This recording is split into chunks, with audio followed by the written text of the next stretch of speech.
Hola, yo soy Lu y veo muchas series. Y yo soy Juana y me gusta mucho mirar películas. Bienvenidos a otro episodio de Intereses Conectados, donde todas las semanas buscamos una conexión entre una serie y una película. En este episodio vamos a estar discutiendo una serie y una película de terror.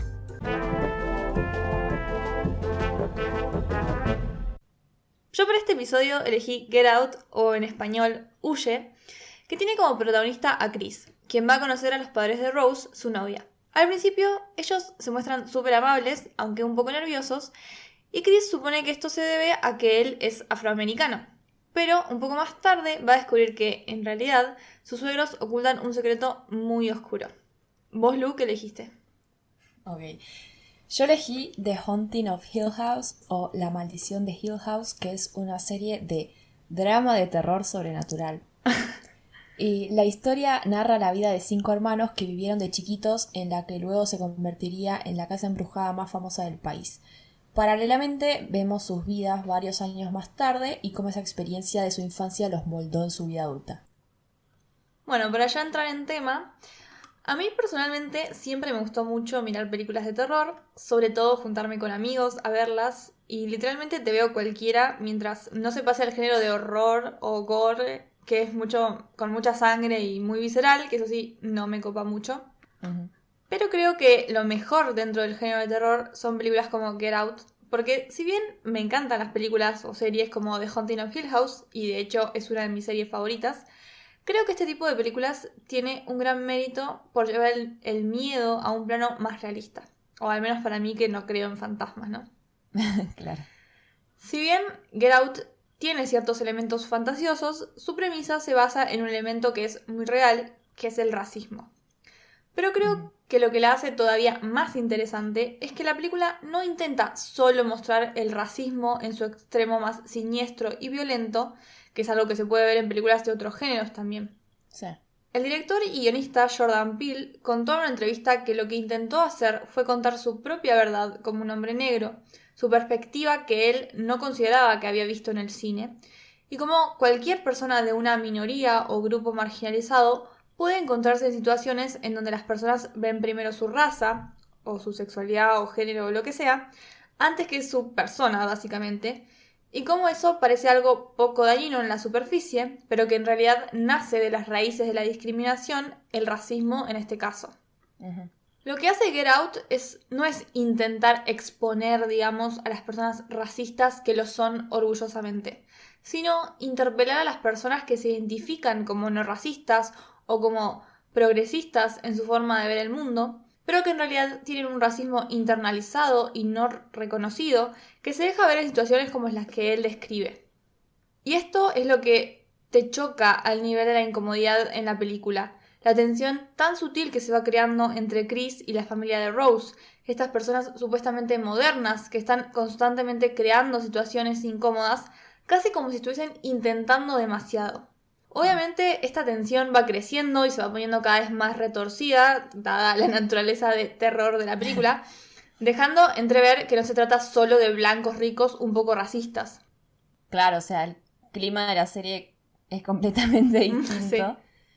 Porque bueno, como vos dijiste antes, la serie incluye fantasmas, entonces obviamente no va a ser tan realista, ¿no? claro. La maldición de Hill House es en realidad un libro publicado en 1959 por Shirley Jackson, que es una especialista en el género de terror y es considerada una de las mejores historias de fantasmas literarias publicadas durante el siglo XX. O Wow. sea, un gran libro al Sí. parecer. Lo que hizo la serie no fue llevar el libro a la pantalla, si es que alguien lo leyó y no vio la serie todavía, sino que tomaron algunos elementos y temas de la novela para crear una historia original. O sea, no hicieron una remake, que Claro. me parece interesante, la verdad. Sí. Uno de los elementos que está bueno, o me parece bueno que hayan decidido mantener, es que tiene una especie de análisis psicológico de los personajes. O sea, Ujú. además de los fantasmas que habitan en la casa y cosas imposibles de justificar, el elemento psicológico es como bastante importante. Por ejemplo, Theo, que es la hija del medio, es psicóloga infantil. Su hermana mayor está como obsesionada con el control y vemos cómo después de un acercamiento con la muerte de chica muy específico terminó abriendo una empresa fúnebre de adulta. Nell, que es una de las hijas menores, hace terapia y se habla como que ya probó varios estilos distintos y medicaciones para ver que le funcione algo. O Luke, que es su mellizo, sufre de adicción a drogas y parece que su vida consiste básicamente en ir y venir de rehabilitación intentando mejorar algún día. Y después tenemos también al hermano mayor, Steve, que se la pasa hablando sobre cómo la familia sufre una enfermedad mental, o sea, como justificando de esta forma las experiencias sobrenaturales que vivieron, ¿no? Claro. Y eso es algo bastante común en algunas historias de terror, ¿no? Usar la salud mental como explicación, como si fuera el marco teórico de la historia. Sí. Yo personalmente no soy una gran consumidora de terror, a diferencia de Juana, pero estuve investigando un poco para poder hablar con propiedad. Y algunas historias parecen que por hacer esto rozan un poco la línea entre mostrar casos de salud mental y terminar estigmatizándolos. Por ejemplo, con American Horror Story, por ejemplo, hubo quejas de cómo mostraron a la psiquiatría básicamente como una forma de tortura en vez de una rama de la medicina. Y el tema de eso es que, qué sé yo, asociar el cuidado de la salud mental con la violencia puede generar un poco de miedo, ¿no? Y por ahí después no te dan ganas de buscar ayuda si la necesitas. Me parece bastante polémico y un tema bastante delicado como para mostrarlo de esa forma, ¿no? Sí, además, creer que es la única forma de existencia de la psiquiatría es bastante ridícula, ¿no? Claro, creo que esto es justamente de una de las temporadas que se llama Asylum, asilo, como que es específicamente dentro de un hospital psiquiátrico. Claro. Pero como, claro, como que lo muestran como una forma de tortura, como, no sé, raro. Sí. Pero bueno, hablando de Hill House de vuelta, vi una crítica que opinaba que justificar todo lo que pasa en la casa esa, diciendo que los personajes sufren paranoia o esquizofrenia, por nombrar ejemplos, podría haber sido una buena forma para ella de no estigmatizar estos temas y de paso hacer realista la historia. Pero qué sé yo, me parece que está bueno que la serie haya evaluado cómo vivir en una casa llena de fantasmas afectó en el futuro a los hermanos, porque la clave es esa, ¿no? Que existen los fantasmas, o sea, si los fantasmas no existen en este universo, un montón de otras de las cosas que pasan en la serie pierden su gracia. Claro. Y además se aleja todavía más de la novela original, o sea, ya cambiamos toda la historia y encima sacamos los fantasmas, o sea, entonces ¿por qué se está basando en el libro de Shirley Jackson que hagan una historia distinta? Claro. O sea, me parece una propuesta interesante, pero que no viene al caso. Porque, qué sé yo tampoco creo en fantasmas, pero está bueno aceptar lo que vemos en pantalla a veces para disfrutar un poco las cosas. O sea, yo no creo que exista la magia, pero igual disfruté Harry Potter, son cosas distintas. Claro. Estoy re de acuerdo con eso, la verdad. O sea, estaría bueno hacer una serie sobre enfermedades mentales sin estigmatizarlas, pero justamente ese no es el punto de esta serie. Es literalmente una serie sobre fantasmas y como mencionamos, es en parte la clave de la diferencia entre ella y la película. Porque aunque las dos son de terror, no son lo mismo. En el programa de Jimmy Fallon, Jordan Peele denominó a Get Out como un thriller social. Y los describe a los thrillers sociales como películas que son creepy, pero lo que es lo verdaderamente aterrador en las mismas es la humanidad o la sociedad, podríamos decir. Los thrillers sociales lo que hacen es diseñar su forma de transmitir miedo alrededor de cuestiones sociales y políticas que están en boga en el momento de su creación. Claro. Fue Peele el que de hecho popularizó la categoría de thriller social en la actualidad, y a partir de ahí se empezaron a categorizar películas que salieron después de Get Out adentro de ella, pero también se empezaron a mirar películas anteriores e incluso muy viejas con el mismo ojo. Pero la extensión de la categoría sobrepasa incluso al género de terror, según algunas personas, ya que películas como Parasite se categorizan dentro de la misma, y el mismo Jordan Peele incluyó dentro de esta categoría la película de 1967, Guess Who's Coming to Dinner, que eso sería en español Adivina quién viene a cenar, que se trata justamente de una pareja de mediana edad progresista cuya hija les lleva para que conozcan a su prometido, un hombre negro. Obviamente esta película sirvió como inspiración para el creador a la hora de desarrollar la trama de Get Out. Claro.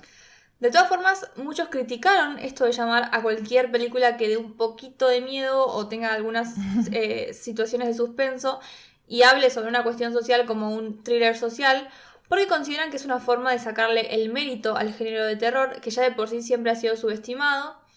Y la verdad, un poco concuerdo con esto, porque es verdad que se considera el terror como una categoría que está llena de malas películas, y por ahí es verdad, pero por darle más, enfocarse más en esas películas que no son tan buenas, se les quita la importancia y la genialidad de las que sí lo son. Claro. Aparte se puede hacer con cualquier género. Exactamente. Por eso no estaría de acuerdo en sacarle este rol de thriller social específicamente del género de terror. Sí. Yo personalmente, por lo menos, ¿no? Lo que pasa es que también, si hablamos de la cuestión de un thriller social versus películas de terror que no lo son, es que de todas formas es medio inevitable que las películas bien hechas, por lo menos de terror, que ahora también vemos como clásicos en algunos casos, hayan sacado inspiración de la vida real y el momento sociohistórico en el que fueron pensadas. Sí.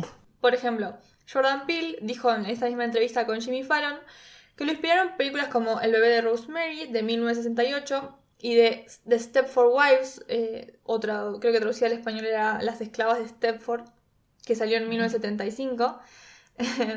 La primera creo que la mayoría la conoce, pero para el que no, trata de Rosemary, una mujer que es violada por el diablo. Eso es un spoiler, pero bueno, la película es del 68, chicos.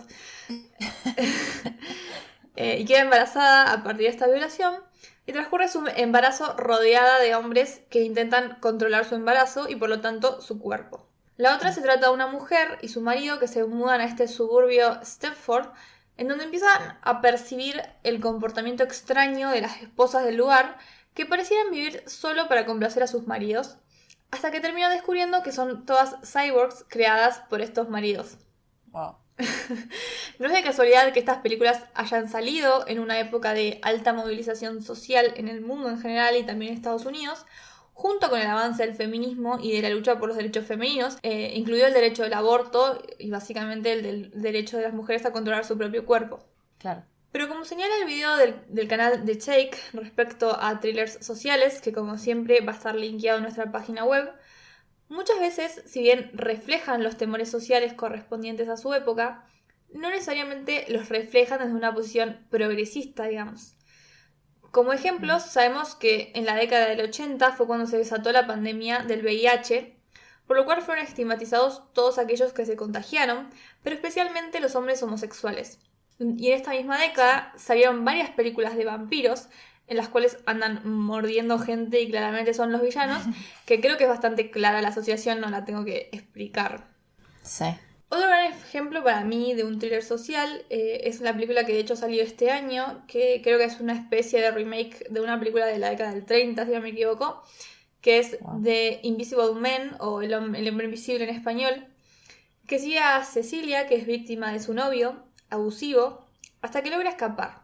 Él aparentemente muere después de esto, para el alivio de ella, hasta que comienza a notar que quizás su exnovio la está acosando aún desde el más allá.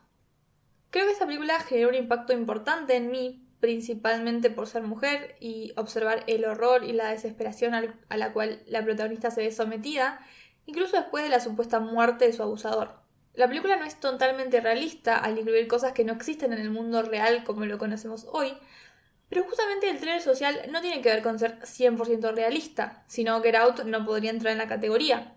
La cuestión está en que al ver una película de thriller social, te interpela la realidad subyacente de la historia horrible que estás viendo. Las personas afrodescendientes se pueden identificar con el sufrimiento del personaje principal y además ver reflejada en su historia su experiencia cotidiana como personas de color en una sociedad inherentemente racista. Las mujeres pueden ver The Invisible Man y sentirse interpeladas como mujeres, pensar esto me puede pasar a mí, o a mi amiga, o a mi hermana, y a la vez ver el marco más general, no individual, que es una sociedad patriarcal machista. Claro. Bueno, como yo ya dije antes, las historias de terror no me gustan mucho, porque por ahí después me quedo con un poco de miedo. Pero las historias que me asustan más no son por ahí las de fantasmas u otras cosas paranormales, como por ejemplo las que pasan en Hill House, sino hay por ahí historias más en las que pueda pensar, eso me podría pasar también a mí, ¿no? O sea, Claro. ya sea sobre asesinatos o thrillers sociales como los que estuviste nombrando. Lo que me llamó la atención cuando elegimos este tema, justamente porque a mí no me gustan, fue entender por qué a la gente le gusta tener miedo, ¿no? Claro. Que nos atrae como especie este tipo de historias. Y según un estudio de neurociencia de la Universidad del Sur de California, es porque nos gusta la novedad que trae, ¿no? Como que es algo que nos aleja un poco de las experiencias del día a día. Entonces, parte de la atracción de sentir un poco de miedo viene por las ganas de vivir algo distinto o salir un poco de la zona de confort. Claro. Tiene sentido. Sí. Y sobre todo tiene sentido porque el género de terror existió siempre, ¿no? Pero como ya estuviste diciendo vos, a veces, además de ser un género en sí mismo, por ahí también sirve como metáfora para experiencias de todos los días. Las historias de terror, por ejemplo, se usaron mucho como una forma de enseñarle a los chicos, por ejemplo, sobre predadores naturales como los osos y los lobos hace un montón de años, pero también por ahí sobre otro tipo de peligros. Eso, por ejemplo, se ve muy fácilmente con las leyendas urbanas, que suelen ser muy exageradas, y aunque no sea una serie o una película, son historias de terror, ¿no? Sí. En un momento, por ejemplo, volviendo a traer a colación el tema del VIH, se popularizaron historias diciendo que había que cuidarse porque había un montón de personas rencorosas que querían expandir el VIH porque se habían contagiado.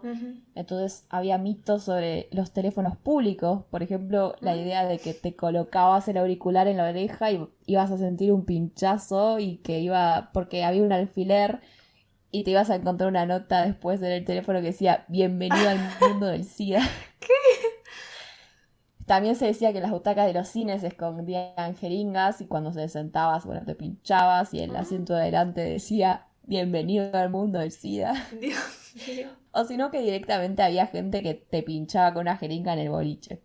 Y no son pocas las historias también sobre hacer dedo en la ruta, que igual me parece mucho más acertado y aceptable que todo esto que estoy diciendo ahora, porque claramente tiene una huella de estigma muy fuerte. Sí, la otra es un horror, o sea, es básicamente afianzar ya el estigma existente en las personas que tienen HIV, o sea...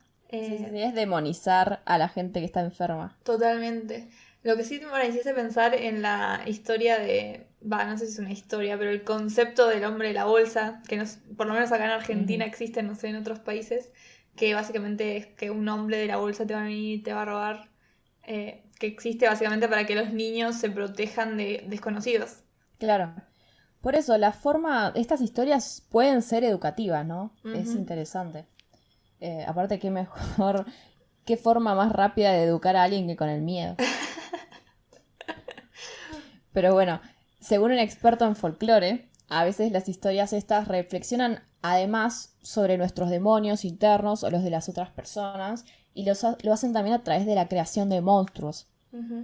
Y además estos tipos de monstruos son todos originarios de distintas zonas geográficas. Entonces por ahí podés ubicar en el mapa distintos tipos de monstruos clásicos. Los zombies son de la tradición del oeste de África, los vampiros del este europeo y los genios del Medio Oriente. Me parece re interesante, ¿no? Cómo cada cultura materializa sus miedos en formas tan distintas. Sí, la verdad es re interesante. Y bueno, lo que pasa es que, como ya dijimos un montón de veces en este podcast, es que todo producto cultural es siempre fruto de su época, ¿no? Un ejemplo muy paradigmático de esto es Godzilla, o sea, que es una especie de dinosaurio, no sé, un monstruo, que es una mutación producto de la radiación nuclear, producto del ataque atómico que sufrió Japón durante la Guerra Mundial. Sí. Y el final, la muerte de Godzilla, se ve por varios críticos como una forma metafórica para que el pueblo japonés pudiera como hacer catarsis después de esta situación tan traumática para el país. Y es interesante, sobre todo, para ver la diferencia que hay con Estados Unidos, que son los que tiraron la bomba atómica, ¿no? Sí. Entonces, en Estados Unidos esta energía no crea monstruos, sino que crea superhéroes. O sea, no le temen a la energía nuclear porque ellos no sufrieron las consecuencias. Y eso lo vemos, por ejemplo, con el increíble Hulk, que es un científico expuesto accidentalmente a los rayos gamma durante un ensayo, o con Spider-Man, que es mordido por una araña radioactiva, y los dos son de 1962. Claro. Interesante para pensar. Y bueno, para dar otro ejemplo de películas de terror fruto de su época, la película Viernes 13 tiene como protagonista Jason, que es un asesino serial, claramente producto de la popularización de los asesinos seriales en estas décadas de los 70s, 80s. Estaría bueno entonces también ver qué películas van a surgir fruto de esta pandemia que estamos viviendo, ¿no? O sea, no me parece difícil de imaginar que se empiecen a popularizar historias similares a Contagio, que es una película que si bien no es específicamente de terror, narra cómo 26 millones de personas mueren en todo el mundo fruto de un virus nuevo. Bueno, de hecho ya salió una película de terror inspirada en la experiencia que estamos viviendo todos a nivel mundial. Se llama Host y trata de un grupo de amigas que están en cuarentena, cada una en su casa, por la pandemia, que tienen la brillantísima idea de hacer espiritismo en una reunión de Zoom. No habla específicamente de la pandemia y el virus en sí, pero refleja el contexto en el que estamos a causa de ella. Claro, total. Además la película está toda filmada como si fuera literalmente, o sea, vos estás viendo la videollamada en Zoom, en ningún momento estás viendo como las escenas tradicionales que ves en el cine. Claro. Qué imaginativa que es la gente. Sí, la verdad. Además ni siquiera terminó la pandemia y ya salió la película, pero bueno. Claro. Increíble. Ya dije que a mí me gustan mucho las películas de terror, pero me gusta mucho el género de terror en general. Desde el chica leía todos los libros de Elsa Bornemann y los de las historias de Ultratumba. Y a medida que fui creciendo, esto fue mutando a los libros de Stephen King, que lo amo. Y encima creo que debe ser el autor que más libros tiene llevados al cine, porque son una cantidad increíble. Sí. Y de hecho, justo The Haunting of Hill House, que está escrita por esta autora basada en este libro, hay un libro de Stephen King que creo que fue el segundo que sacó, que Stephen King acostumbra mucho a poner pedazos, párrafos de otras cosas en el inicio de sus libros, y de hecho este libro que os digo, que es Salem Slot, tiene un párrafo del libro de La maldición de Hill House, en el cual está basado la serie. Bueno, yo investigando un poco Hill House descubrí que Stephen King es uno de los que salió a decir que es de las mejores novelas de terror del siglo XX, o sea, wow. Sí, claramente tiene una influencia en él. Pero bueno, no sé si podría decir exactamente por qué siempre me gustó este género, pero voy a confiar en la palabra del estudio de neurociencias que mencionaste. O sea, definitivamente coincido con vos, con que las historias de terror que más miedo dan son las cosas que reflejan la realidad en la que vivimos. Y eso es lo que hace los thrillers sociales tan interesantes. Es literalmente la combinación perfecta de todo lo que me interesa. Terror, cuestiones sociales y cuestiones del lado retorcido de la mente humana. Claro. Bueno, le voy a dar una oportunidad al terror y meterme un poco en el mundo de los thrillers sociales porque la verdad suenan muy interesantes, ya me los vendiste. Y además vi Get Out y me gustó un montón. Pero bueno, pasando a explicar qué me pareció la serie. Yo la verdad la vi específicamente para poder hacer este episodio, por recomendación de Juana, que claramente es la experta en el tema.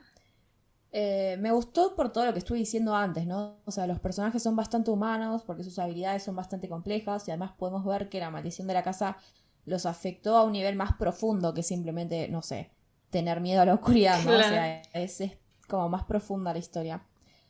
Personalmente no me provocó miedo, la verdad, así que si son miedosos, se las recomiendo, la van a poder ver.